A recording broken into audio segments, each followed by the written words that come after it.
Next up on Man vs Pixels, I've been playing Far Cry 5.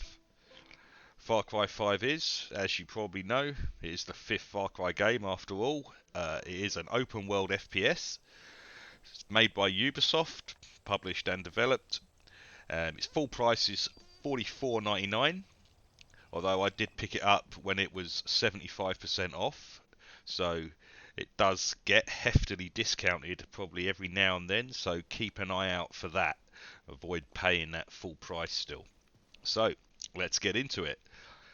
Far Cry 5 is a large open world FPS, as you probably already know. This one is set in the wilderness of Montana, United States. The county has been taken over by a religious cult, and you play a sheriff's deputy who at the beginning of the game is part of a team, a very small team I might add, given that how this will probably go down in the US. A small team of about 4 people and a US Marshal sent to arrest the cult leader. So right away the initial setup is a bit unrealistic, because if we've all seen what happened at Waco. If they were going to arrest the cult leader, they wouldn't just be sending in like 3 deputies and a US Marshal. But there we go. So you start off going in to arrest this cult leader. Swiftly goes tits up, and then the game begins proper after that. So the world is really good. This Montana wilderness is a really, really nice open world environment. Cool looking, lots of different, mostly sort of forests and farmland, bit mountainous around some places. But yeah, nice environment, nice open world, and full of lots of fun stuff to do.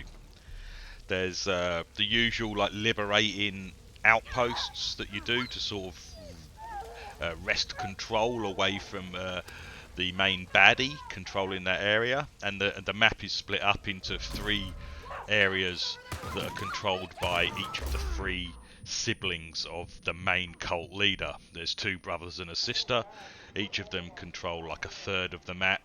So you work, usually you work from one area to the other, do all the missions, liberate the outposts, liberate that whole area, and then move on to the next one. But you're free to go about and do what you like, where you like. You don't have to do it in any sort of systematic order.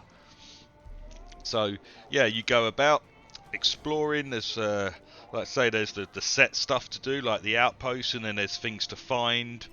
And as you go around and talk to sort of random NPCs, you get told about other characters to go and meet that will give you a mission, and then they sort of pop up on your map. Or places to go where there might be stuff. They call them prepper stashes, stuff where there's places where there's stuff stored.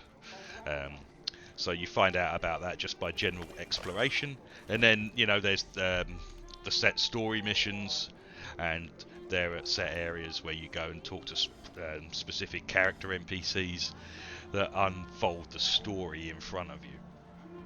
So yeah, all in all, the open world and going around doing story missions and side missions and general exploration is really good, really good fun.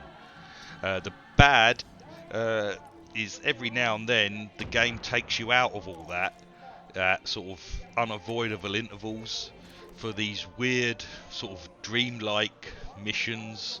They're not even missions, they're just kind of set pieces involving like the main baddie of the area, that you're currently working in. You'll get to a certain level of resistance points, which is how it calculates how you're working towards free in the area.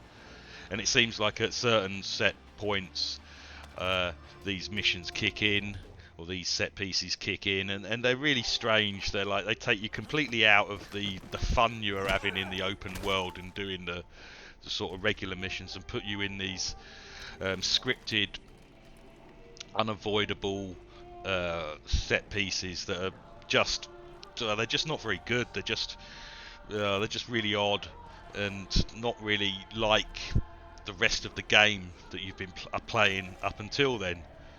They're an unwelcome break from the fun you've been having in the open world, and they're also full of long and boring cutscenes. Unfortunately, in a game like where you're fighting against a crazy religious cult, then most of the dialogue of like the main baddies is crazy religious rambling, and that's what most of the dialogue in this is. All the main characters, like the main baddies, the two brothers, the sister, and the main guy, all of their dialogue is just mental, incoherent, religious, rambling nonsense, and it just gets tedious to listen to after the first sort of 2-3 lines you've heard of it. The rest of it's all the same. It's just phrased differently, and the way they talk as well. They just take so long to get to the point. Ramble, slow. It's got a story plot point that it's trying to progress, and it will progress it eventually. It just takes so long to get to it. So those kind of scenes, those set piece sort of missions are bad. They're not fun, and they're not very much like the open world part of the game that you've been playing up till then. But once you get back to the open world after these, the game's like it's immediately fun again. You're going around doing the stuff you want to do, taking on the missions you want to do, going from place to place. It gets fun again as soon as you get back into the open world. So the weapons, yeah, there's all good weapons in there. They're all based on sort of real life hardware. Some assault rifles, submachine guns, a couple of big light machine guns, rocket launchers, and of course a bow, sniper rifles. They're all usable. Take your pick. Take your favourite weapons. You get a loadout of up to 4. Obviously you have to increase those the same way.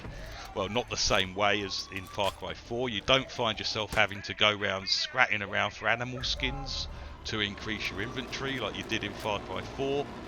Your inventory can get increased by the perk point system, which as you sort of do missions and find stuff in the world, you get perk points and you can buy your extra inventory slots with that.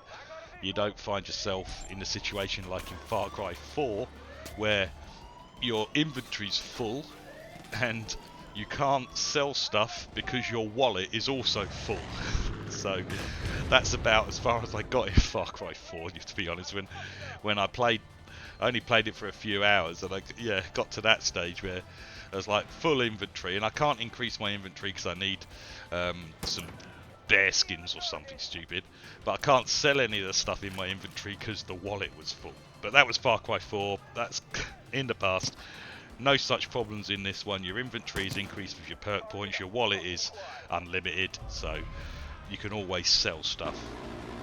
There is hunting in it, there is animals around and hunting to do, but that's just basically for money. You sell the skins for money, and for a few missions ask you to go and kill certain animals for their skins as mission items.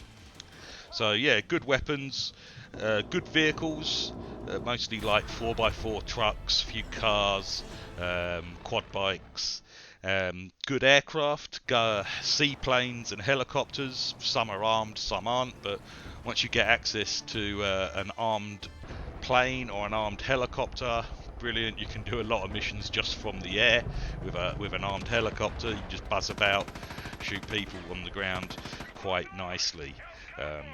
Yes, very nice helicopter and aircraft flight system in it. Although I would advise straight away, if you're playing on PC, switch the controls for aircraft to keyboard and mouse, so that your mouse is controlling your pitch and your yaw.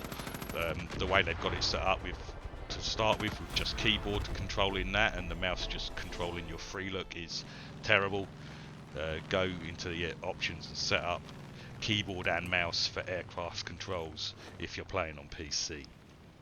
So yes, good vehicles, good weapons, decent perk system. Let's say you find stuff that gives you perk points in these prepper stashes. They're like magazines, and there's lots of stuff to invest your perk points into. Not just inventory space, but all the usual, increasing your ammo capacity, increasing reload times and such. making your general survivability better. All sorts in the perk system. It's well worth looking at and investing stuff in there. You don't have to think too hard about it though. It's not too role-playing-ish. You're not setting up a character for a specific archetype or anything. Just pick what you like. The rest of the characters in the game, the NPCs are all a bit generic, one-dimensional, kind of all sort of hillbilly-ish or just general gun nut owners. Even like not the non-cultists, the guys in that you're helping are all a bit kind of crazy in their own way. Some of them just as crazy as the cultists. Can't wait to pop one of those juicy balls into my mouth. But they're just being oppressed by the cultists, so you've got to help them.